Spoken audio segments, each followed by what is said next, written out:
This is IFOF, information for open-minded folks, where you have to be open-minded to get the information. I'm your host, Coach J. Malcolm Free. Last episode, man, we talked about mindset. We got into mindset. We got into a deeper version of mindset, a deeper understanding of mindset. And today I'm going to continue that conversation with mindset, but this time I got a very special guest with me. Very awesome cat, man. His name is Darius Wise. This guy inspires, he encourages, and he helps people to understand the connection between their mindset, skill set, and environment.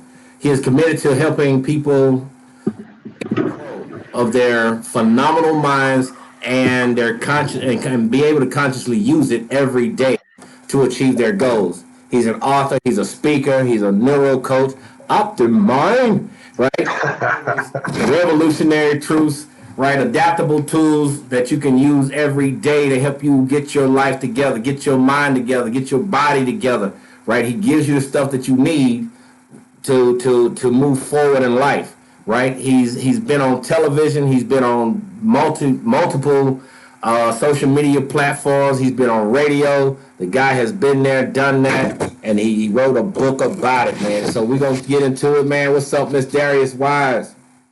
Hey, what's up, Coach? I appreciate you having me on the show. Thanks for the great intro. I appreciate it. Yes, I was about to ask you who you're talking about.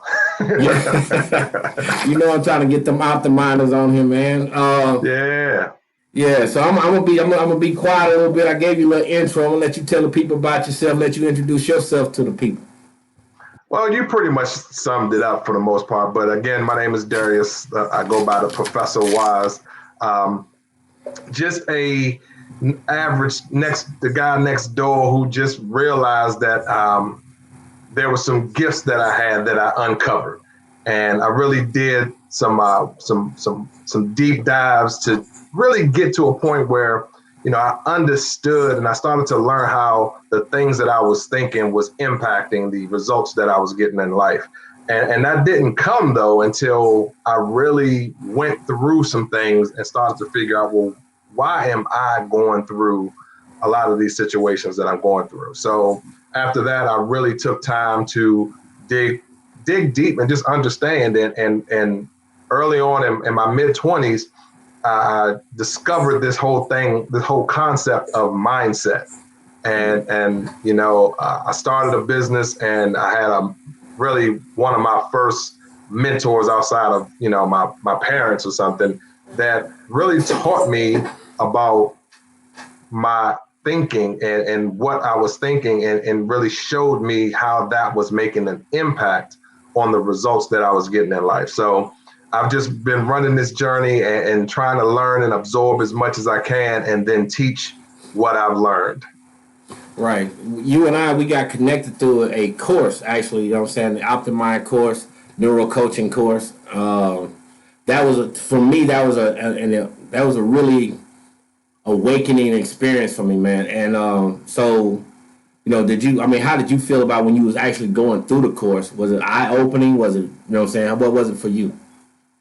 Well, it was, I think it was all confirmation for me, really, Malcolm. And the reason that I say that is that how I even found Shantae and that course is my cousin actually shared it with me. And she was like, just watch this. I think you should watch this video. I think you'll really get something out of it, because I was on this journey of just learning how the brain works, how the mind works. And so she sent me the video. I'm watching the video, and at the end of it, Shantae Javon Taylor, she says at the end of it, I'm starting the next session for my course, like at the end. And I think the deadline was like the next day or 2 days later. Right. And for me, I was like, oh my goodness, this is like divine intervention. This is exactly what I've been looking for. So taking the course really shared the medical, the scientific jargon and functionality of the different parts of the brain, which really was what I was looking for to complete how I wanted to share the information that I was sharing with people.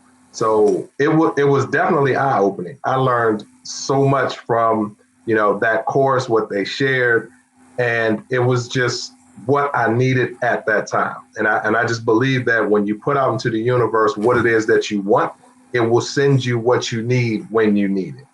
Right. Not when you want it, but when you need it. When you need it, right. Right. You know, talking about, like, you know, another thing about that, the whole course thing is the community, even after graduation, after you graduate, after you finish the course, it's the community activity, the community that you know what I'm saying, that I think that's a plus, because I've been in other courses and, you know, there is no community, right? There is no community after the fact. There is no, you know what I'm saying, connection really after the fact. And I never liked that. So is that you know what I'm saying, outside of that, right? What's another feature that you might have liked? That was probably the biggest one, but the also was the other thing that I really got a lot out of, and I was very appreciative for, was the person running the course is available, right? Yeah.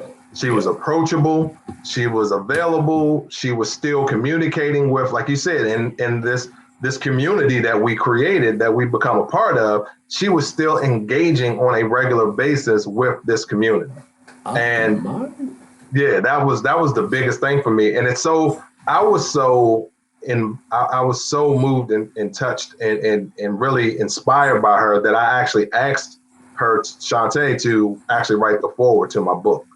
So she agreed to write the foreword to my book. So that was awesome. So that course, yeah, that's it. So that course really changed a lot for me, and I'm still, just like yourself, you know, I'm still very active in that community. And Right. I've been in courses. I took a couple courses before too, and you know, some of them tried to create a community. You know, they tried to create a Facebook community and all those type of things, and it just didn't really pick up and take off like this did. Like Right. Shantae created something really special with that course and the group that she's created and the community that she has in place. Right. Okay. So, you know what I'm saying, outside of, you know what I'm saying, Optimize, we'll get back into Optimize, talking about mindset.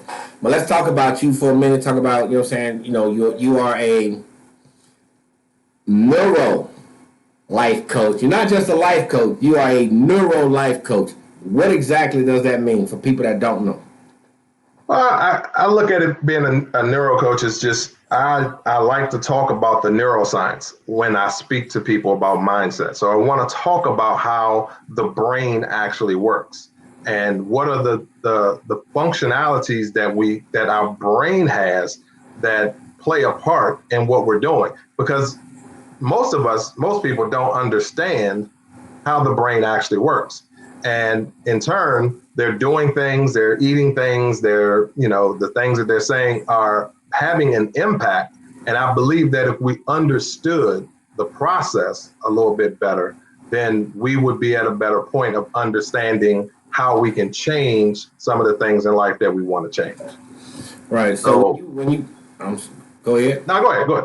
Okay, so when you get into the process of talking about mindset, you're dealing with people with mindset. There's people out there today, right now, probably watching this or watching the replay, that really still don't understand what mindset is, right? What would you say to them to try to help them understand what mindset is?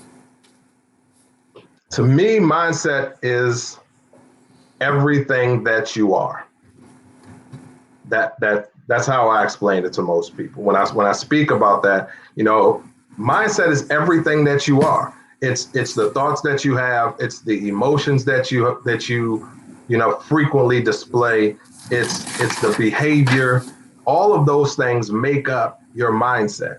And I believe that our paradigm, which is basically that programming that we have in our mind that lends to the mindset, how we think, what we believe, that was put in place, and it's already established by time we're the age of 7 years old, right?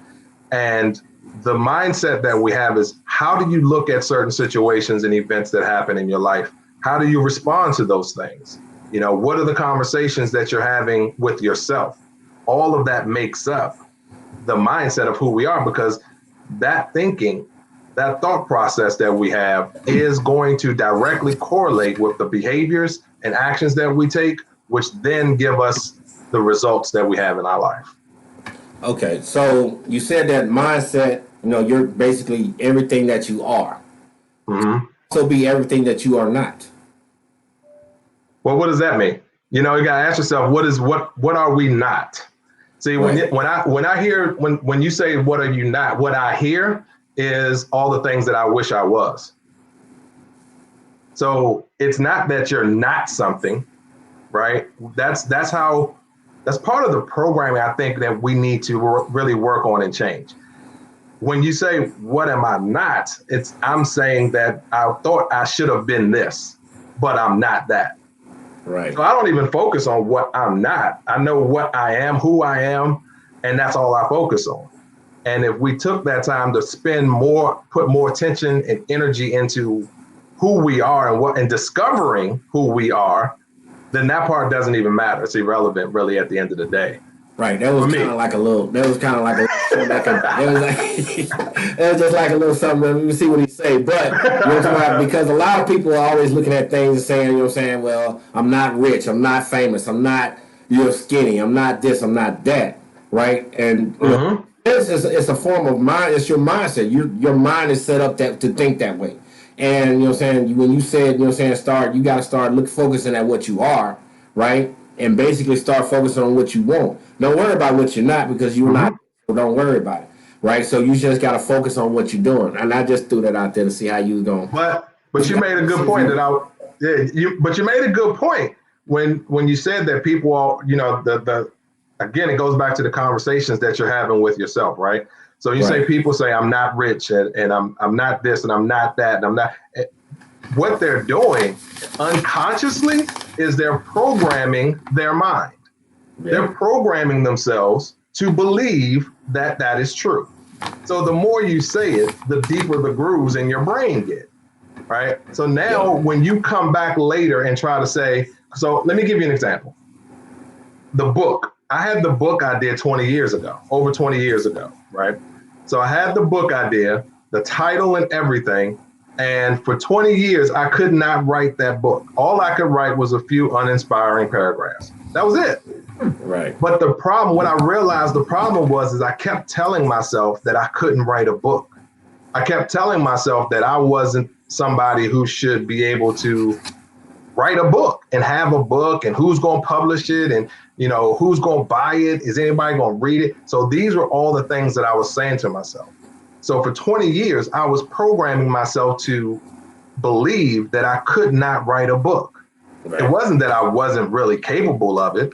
It was that I was actually programming myself to believe that I couldn't. And so that's what people do all the time. And I even talk about it where in one of the chapters, I talk about like if you're trying to lose weight. If you're trying to lose weight, and you've been telling yourself that you're fat, that you're overweight, that you're this and you're that, and you can't do it for 10, 15, 20 years. And then all of a sudden you say, all right, I'm gonna lose weight.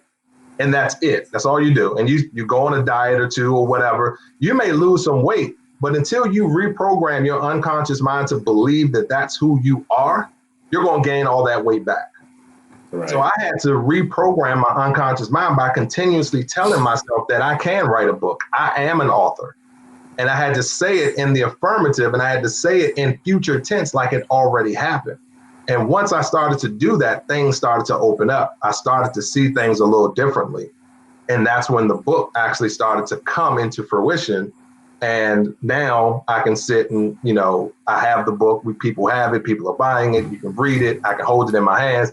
And it became a reality. So what are you thinking came from me asking myself, what am I thinking? Right. So, okay. So when you get into, we're going to get into the book, but, when you get into, the mindset, a lot of people say affirmations, visualizations are a waste of time. But of course, according to our training, we have different thought process. So, how does affirmations and visualizations help with mindset? All right. So if I asked most people, right, if you're watching this and if I asked you to think about your car, think about a car, right? If I say think about a car, what most people would do and what everybody really does is in our mind, we see a picture of a car. Now, typically, it's going to be your car, right? So if I say, think about a car, think about a house, you're going to see a picture in your mind. So here's where I think visualization comes into play. Your mind sees in pictures, not words. So when we think about something, we see pictures. We don't see words. So when you visualize something, what you're doing is you're conditioning your mind to see life or reality the way that you want to project it. We have to see it first in our mind before we can see it in our hands. Everything that we have, the hat you have on, the computers that we're on, all of these things were images in someone's mind before they became a reality. Right. And so I think that it's very important that we do visualize, that you do see it. I started studying meditation and things of that nature as well on this journey, and it's about visualization. What are the things that you want to see? Right. Our thoughts and our thinking is really our connection to the universe or to God, whatever you name that entity. So that's our connection. And when you pray or when you meditate, what you're doing is you're mentally having these pictures in your mind that you're sending to the universe, that you're sending to God of things that you want to transpire in your life. So if you're not visualizing what it is that you want, you won't recognize it when it does come. Right. And I believe that affirmations are important. What I do believe is that it's been used so much that most people don't even give it the emphasis and the power that it actually deserves. So I don't tell people necessarily all the time that you need to create these affirmations, but they're important. And what I believe is that you need to be very aware of the conversations that you're having with yourself, which is the same thing as the affirmations. So I'm saying these things to myself over and over again. But what they do and the purpose of them is to reprogram your unconscious mind. Repetition is the mother of all learning. If we continue to say the same things over and over and over again, it becomes second nature. So I believe that they're both very important, but we need to understand why and not use it just like a sound bite where people say, oh yeah, you need to create an affirmation. If you say it for 3 minutes on one day and you don't say it again, it means nothing. Means nothing. Yeah. Yeah. Yeah. Bob Proctor said, if you can hold it in your head, you can hold it in your hand. There you go. And when I first heard that, I was like, that's when I first really started getting into, but, with the Neuro course, right? The Neuro course, just opened my whole brain up, really, to a lot of different things. And, and I was somewhat like you, right? It was like just confirmation because, I'm a Gen Xer, right? I'm a Gen Xer. So I grew up in that generation where, you do what you told and don't worry about nothing. Do what you told. And a lot of stuff when I came up, man, didn't make sense to me. Like it really makes sense to me. And I always figured there had to be a reason for whatever, right? It's not just, because they always used to tell us it is what it is, right? I hate that phrase more than I hate phrases. But that phrase I hate. But, I don't hate nothing, but I seriously dislike it. Right. But, so when you get into, you get into the whole process of mindfulness, meditation, and all of these different things, right? People always asking, they always want to connect it to spirituality or charge it to, it's against a religion or it's against a, some type of denomination or whatever, right? And, from your experience, would you agree with that or disagree with that? I don't agree or disagree with it. I don't think, well, I'll put it this way. I don't think it's a knock on any religion. I don't think it's anything. I think it's just a different wording or phrasing of the same thing across religions. I think every religion has some means of speaking to that higher power. And that process of speaking to that higher power is the same process, be it you call it prayer, you call it meditation, whatever you call it, it's basically the same process. And I think that that's so key, because that is the link to that higher being. The one thing that separates us human beings from everything else is the fact that we can think. The fact that we can rationalize, and we can have those conversations within our own head, but that conversation is a connection. That conversation is not just within you. Right. So, being in sync with what it is that we want, and only saying and only speaking of and only focusing on those things that we want, is what helps the universe put into place the things that will help you get there. That's just that's what I believe. That's what I think. You know what I'm saying? Prayer without actions is just words. It's just, but you know what I'm saying? But you know what I'm saying, when you get into looking at, you know what I'm saying, the mindset of different people, and you hear people talk about, once again, you know what I'm saying, they're not good enough, they're not, you know what I'm saying, I'm not strong enough, or whatever the case is. How do you as a coach, right? How do you as a coach help them to see, you know what I'm saying, that, you know, once they get their mind, how do you get them to that point of understanding that they can move forward? One of the first questions I ask people when that's the conversation that they're having, right? When they're looking at all the things that they're, quote unquote, that they're not, I ask them, who told you that? That's it. That's my first question. Right. Who told you that? Right. And 9 times out of 10, most people are stuck after that question, because they can't think of anyone specifically that told them that. Now, some people are in situations where people have been telling them that you're never going to be anything, you're nothing, you're this. And so after a while, we believe that and we take it on as our own. But the first question is, who told you that? Is it something that you just told yourself? Is it something that somebody else told you? And if it's something that someone else told you, what is it about that person that makes you believe that everything that they said about you is true? See, a lot of people are living a lie that became real. So they're living a lie that became real. Now, understand, real and true are 2 different things. It doesn't mean the lie became true. The lie became real. So they took it in, right? So when you have a thought, be it you said the thought or somebody else said it, when you have a thought, what your brain does is it now attaches an emotion to it. So we learned this in our neuroscience course, that, neurons that fire together wire together. So I have a thought that fires a neuron. These neurons fire for the thought. These neurons fire for the emotion of it, and they become connected. So now I have this thought, I'm not good enough. And so what comes with that thought is the emotion that I can, the emotion of fear, the emotion of I'm not good enough. These are the things that get connected. So now every time I have the thought, I try to do something that I know, now that I know, because I told myself I'm not good enough, fear's coming because it's attached to that thought. So when I have that thought, I have that emotion, they're attached. Now I start to create beliefs.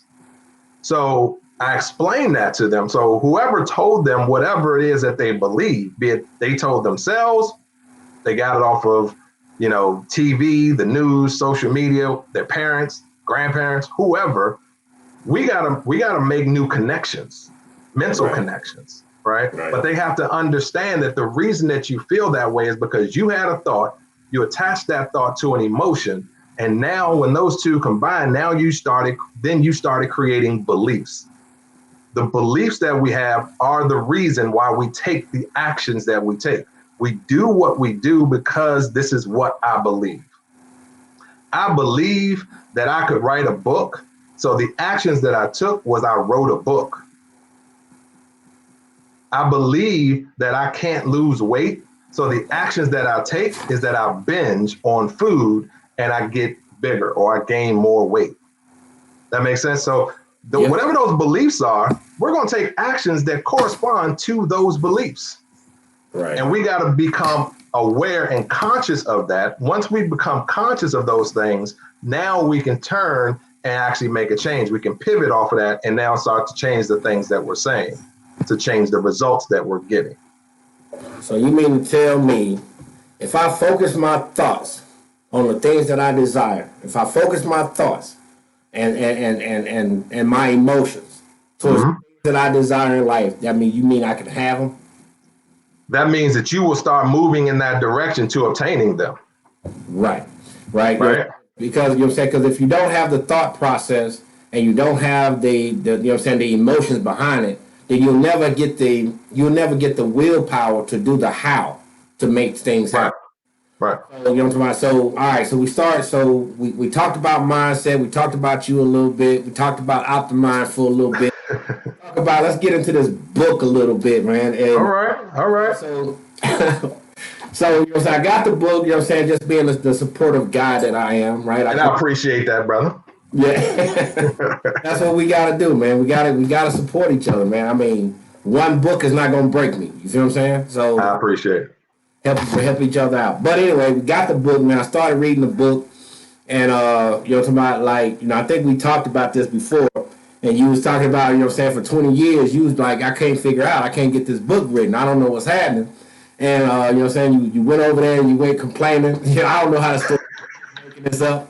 You went over there, you know what I'm saying, complaining to the wife, like, man, I can't figure this out. I really want to write this book. And she was like, she pointed at your desk. There you go. Yeah, right. You did all your research and did all your paperwork and all that kind of stuff, and then that's when it hit you, right? Yeah. So I was doing a radio show. So I was doing an online radio show on Blog Talk Radio, and before every episode, it was every Saturday, and before every episode, I would actually write out notes on what I was going to share and discuss on that show that week. So I probably had gotten 30 something episodes in. And so after every show, I would just stack my notes on top of each other on my desk. And so we were like 30 something, I was like 30 something episodes in. And then, you know, my wife said, there's your book right there. And it was just the stack of papers that came from the episodes from my show. So that's how that actually happened. So, you know what I'm saying, you know, when you talk in the first chapter, right, we're not going to give them everything out of the book, but, you know what I'm saying, in the first chapter, at the end of the chapter, right, you always gave us, not them, but you gave us, like, little things that we can do, right, little things that we can do at the end. And at the end of the first chapter, right, it's 3 little things that you wrote down, and we're going to go through number 2. I ain't even give them the first and the third one. The second one was own it. Mm-hmm. So what do you mean when you say own it? Well, own it, and just so people, you know, at the end of each chapter, I have a little section called What Now? Because, and I put this in there, Malcolm, because I believe that it's not the hearing or the reading of the information that's important. It's the implementation and application of that information that makes a difference. So right. in chapter 1, number 2 is own it. And we got to kind of give them an idea of what chapter 1 talks about. So chapter 1 is basically who's responsible for your life, right? That's the name of that chapter. And when I say own it, what I was really saying is, you know, you can't place blame on whatever's going on in your life on somebody else. You have to own that. And typically what happens, the only time that we don't own whatever's going on in our life, if it's something that later on we decide that we don't like. It didn't work out, quote unquote, work out the way we wanted it to. So when it's not something that works out the way we want or what we think is in our favor, we say it's because of this, it's because of that, and we don't own whatever that is. So I'm saying that one of the first steps we need to do to take 100% responsibility for our life is that we need to own whatever it is. And here's the other thing is that owning it doesn't mean that you were necessarily the cause of whatever happened. But you still have to own that. So, and you need to own it and not put the blame on someone else, because once you start blaming somebody else, you forget that you played some part in that. Right. And now what you do is you give up control of controlling your life. So what you're saying in turn is that I'm not responsible for my life. Everything outside of me or this person or this job or whatever, something outside of yourself is responsible for your life.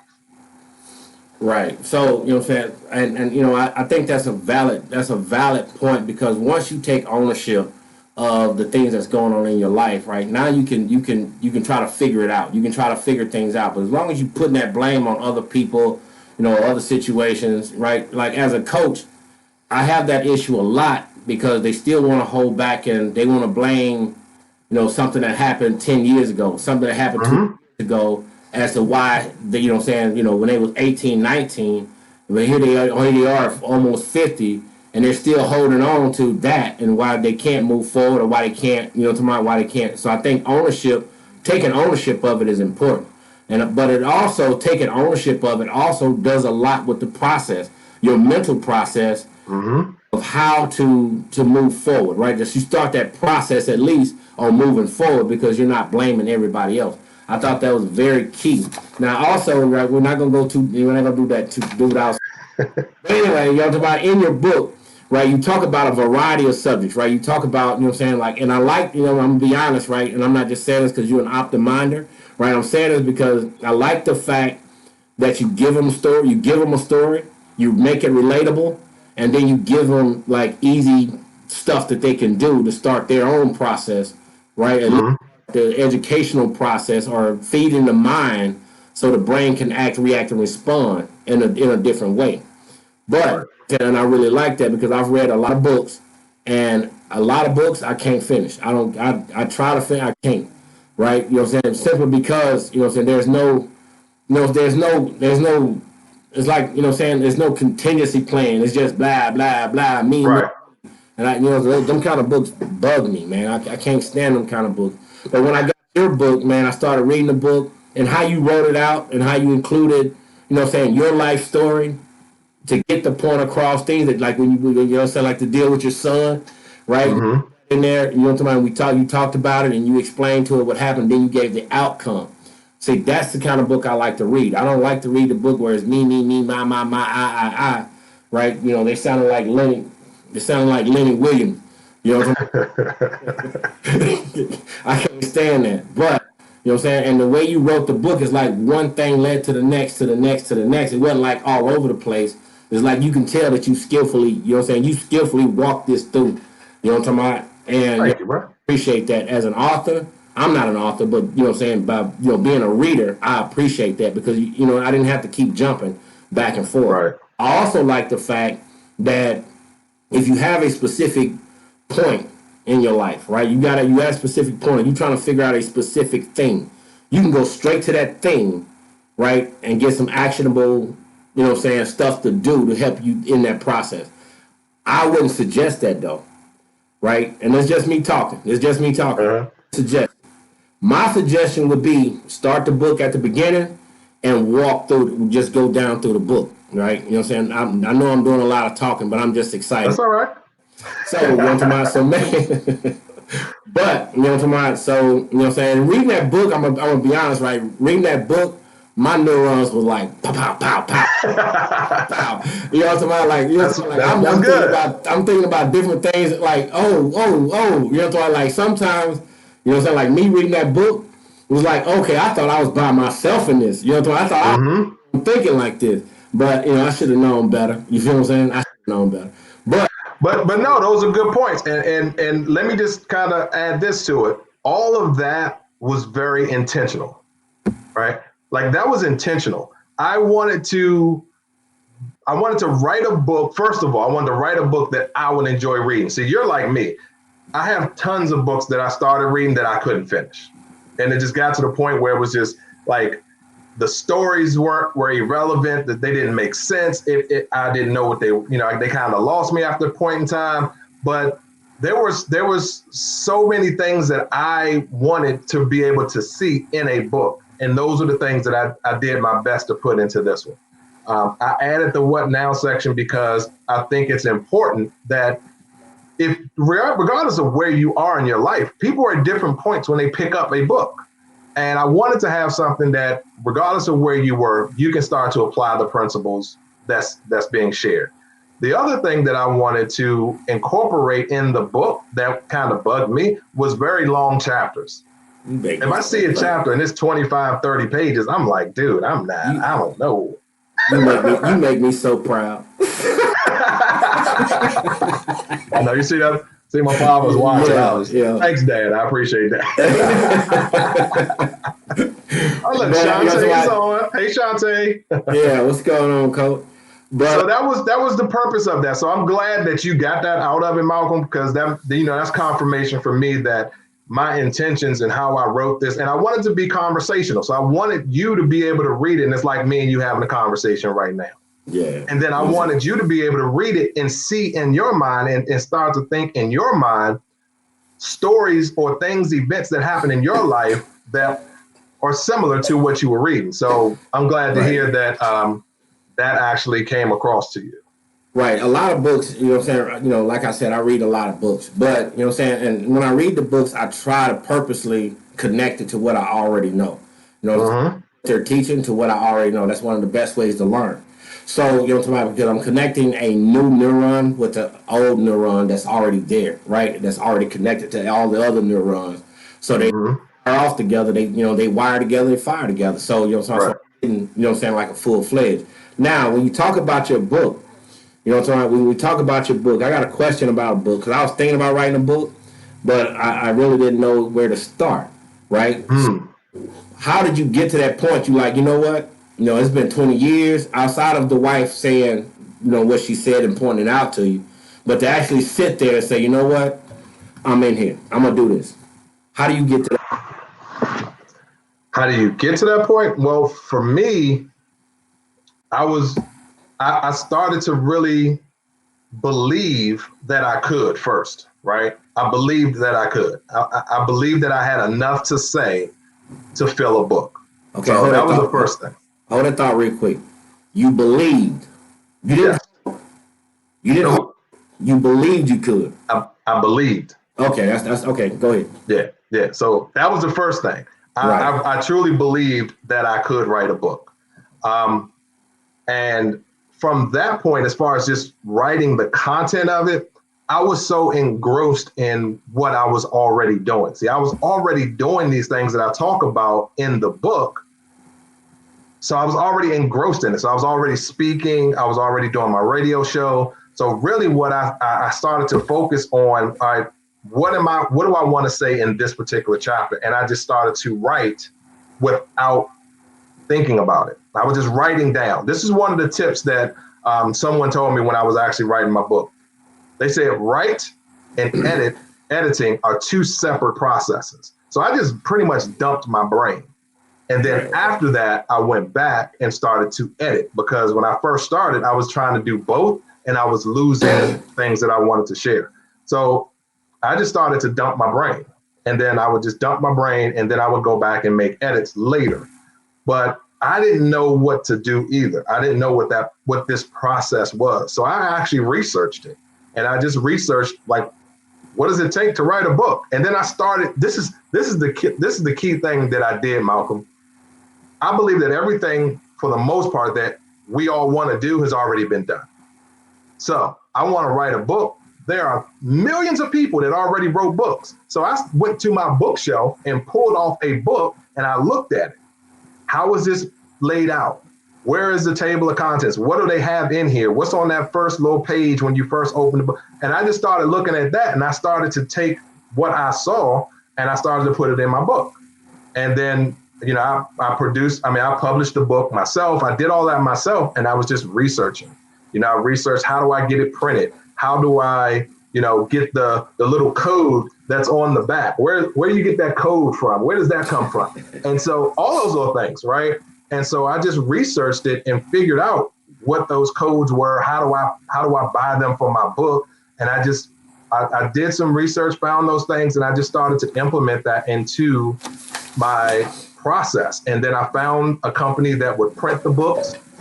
And, without me having a quote unquote publisher, because I was the publisher, they printed the books for me. They did a great job. And that's how I did it. Then I just started marketing it myself. I learned how to get it on Amazon. So the book's on Amazon. So I figured out, I went to Amazon, like, how do I get products on Amazon?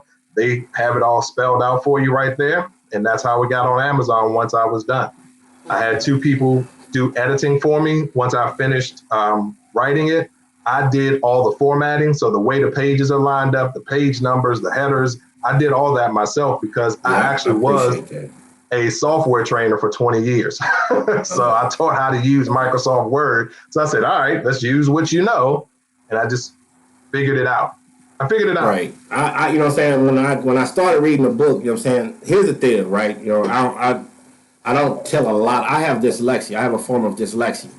And the way you got it written and, you know what I'm saying, the way it's spaced out, right? It wasn't hard for me to really deal with my situation. You feel what I'm saying? Mm, You know, right, there's nothing wrong with me. I just have a very unique way of, right. and you know, and you know, for people like me with dyslexia, right? We have to draw an image, right? We have Mm, the image for us to really understand it. Right now, once I create that image in my head, it's there, right? I can talk it, I can speak it, I can do it, right? right.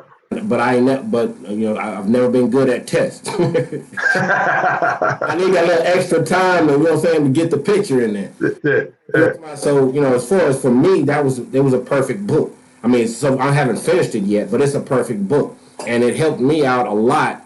You know what I'm saying? As far as because normally I have to read it 2 or 3 times to get it, but this one Hmm. really didn't, right? Unless it was something specific I wanted to know. So you know what I'm saying? So I appreciate this book 100. When the next one?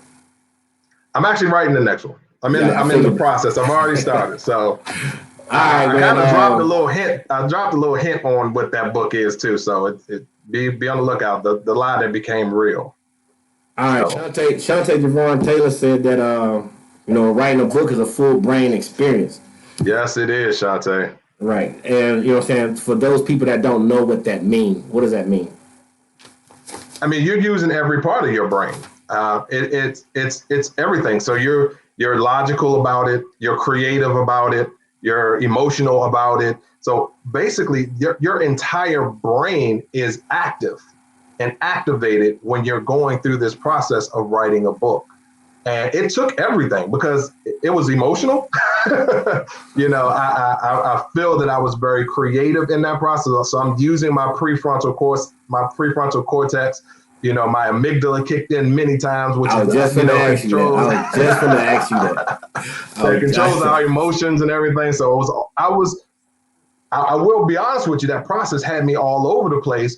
But being aware of that, like Shantae said, being aware that it is a full brain experience, being aware of that allowed me to control it Right. and not be overtaken by it and not having my prefrontal cortex hijacked by my amygdala and Yeah. my emotions taking over my logical thinking. So yeah, it is definitely a full brain experience. Well, I relate to. Well, I've never written a book, but I would imagine it's like having 13 grandkids running around the house at one time, and Woo! you're the only person to deal with it, right? That's how I imagine it. So you know what I'm saying, and everybody's under the age of 5, so it's like, you know what I mean. Wow. So you know, all right, so you wrote your book, right? You went through this course, this mind-boggling, brain-shattering course, right? You went through, you know what I'm saying, you wrote your book. What's next for Darius? I have already, started the mental process of writing my second book. Um, I am also in the process right now of starting a nonprofit. So I'm starting a nonprofit. The name of it is Young Brilliance Unlocked, where I'm going to really focus on, developing and expanding the minds of young Black males and really teaching them to, understand how we think. Because if we can teach that younger age group, we can teach those middle school, high school kids how to control their thinking, how to control their thoughts and not get overwhelmed and overtaken by some of the experiences that they're having. I believe that we create better adults. And by creating better adults, we create a better world that we live in. So that's next. So the nonprofit's next. I'm writing a book, and then I also speak. So I'm often asked to come speak at different organizations and corporations and things of that nature. Okay, so when you speak, when you go out and you speak, I know when I speak, right? I'm also a health coach. So I go out and I speak about health coach type subjects. But everybody, once I start talking about the brain and how the brain, so once I get into my whole, once I shift left or shift into talking about the brain, that seems to be the most interesting conversation that everybody wants to feed on, right? Mm-hmm. So when you're doing your speaking, what is your niche when it comes to speaking? That's all I talk about is how we think. So my niche is thinking. Think, And one of the things is that it doesn't matter what you're doing. Your thought process is a part of everything.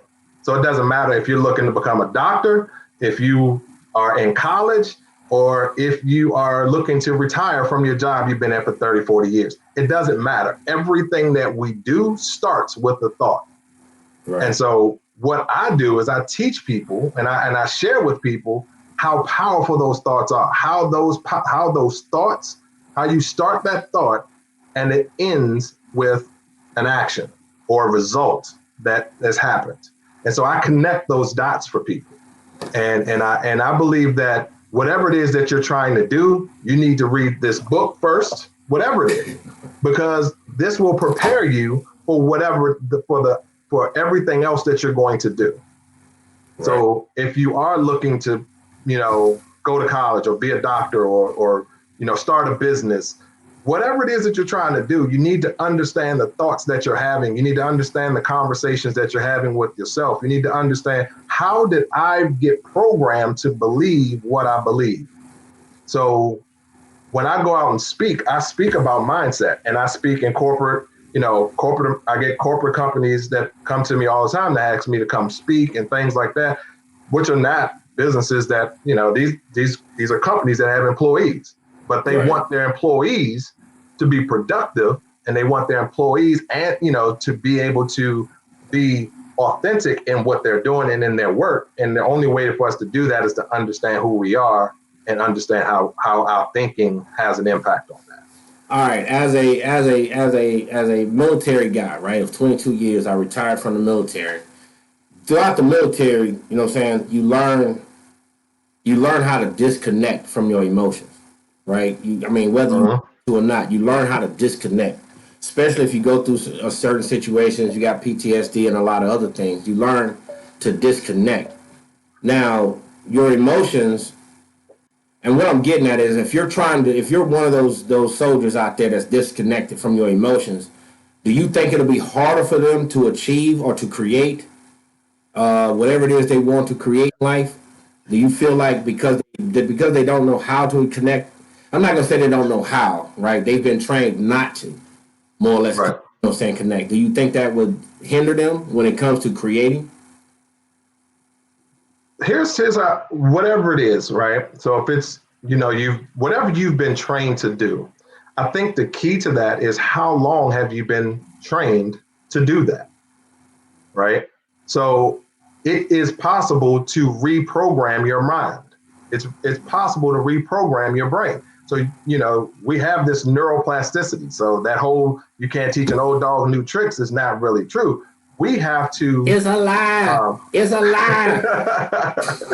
Our brain is continuously growing. Our brain is continuously, making new connections. So you can go back to really starting to incorporate. I think that you just bury those, you start to bury those emotions. You start to become numb to those emotions, and you can sit and you can take time and really start to make the connections again.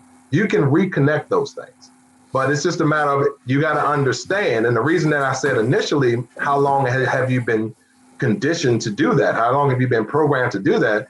Is that you can't say that you've been conditioned and programmed to believe this one thing or act this one way for 25 years and believe that in 2 days you're going to reverse that. So it's a process. So we can start the process of learning how to reconnect with our emotions, if that's the case. And then from there, you can start to build upon what you've started. So yes. Hey, but here's the thing, man. So I get to talk about, I get it with my optiminders, man, and we get to talking about the brain, we get to talking about the mind. I get lost, right? You know what I'm saying? So here's the deal, man. If we can meet back up, have you back on the show, man. So because I know we've been on a little over the time. So Right. would you be welcome to, I mean, you'll be welcome. Would you be? Of course, bro. Of course. Especially as a fellow optiminder. Yeah, We definitely optimind. can. Yeah, But we can anyway, definitely continue the conversation. So here's the deal, man. I'm like you. I get excited. So yeah. So here's the deal, man. I'm gonna give you a few minutes to say what you need to say what you want to say to the audience, to the people watching, and then I'll end it. You know what I'm saying? all right. Well, I mean, I'll leave everybody with this. Here's one of the things that I think is really important for us all to be conscious of and be aware of. The most important conversation that you are going to ever have is the conversation that you have with yourself. Yeah. That's it. And we put a lot of weight and emphasis on things that other people say, especially if we look at them as a person that has some status and everything. And we put a lot of weight on what other people say to us. But it doesn't really matter what anybody else says to you. The most important thing is, what are you saying to yourself? If you're not getting the results that you want in your life, if you're not in the space that you want to be in, or if you just simply want to make a change in what you're doing, the first step is to change the conversation that you're having with yourself. Just because nobody else can hear it doesn't mean that it doesn't have an impact. Yeah, Ice Cube said it best. Check yourself before you wreck yourself. But hey, brother, you know what I'm saying? Like, I'm so humble and grateful that you showed up, man. Hopefully I can get... Thank you, bro. I can get Dr. Rael, you know what I'm saying, get them on the show also. But, you know what I'm saying, I appreciate you, man. You gave out a lot of value, man. You gave out a lot of value. If you guys didn't get the name of the book, there it is. Right? What Are You Thinking? By Darius Wise. Make sure you guys pick that up, man, because there's a lot of helpful information in there. He guides you. It is on Amazon, so they can get it on Amazon. Right. We'll post that after the show. We'll post it in the comments after the show. But check this out, man. That's Darius Wise. I am Coach J. Malcolm Free, and as always, man, what you focus on becomes your reality. If you focus on your problems will remain your reality. But if you focus on a solution to the problems, then the solutions will become your reality. This is If Of, and I love each and every last one of y'all. Appreciate everybody showing up. Peace. Thank you, bro.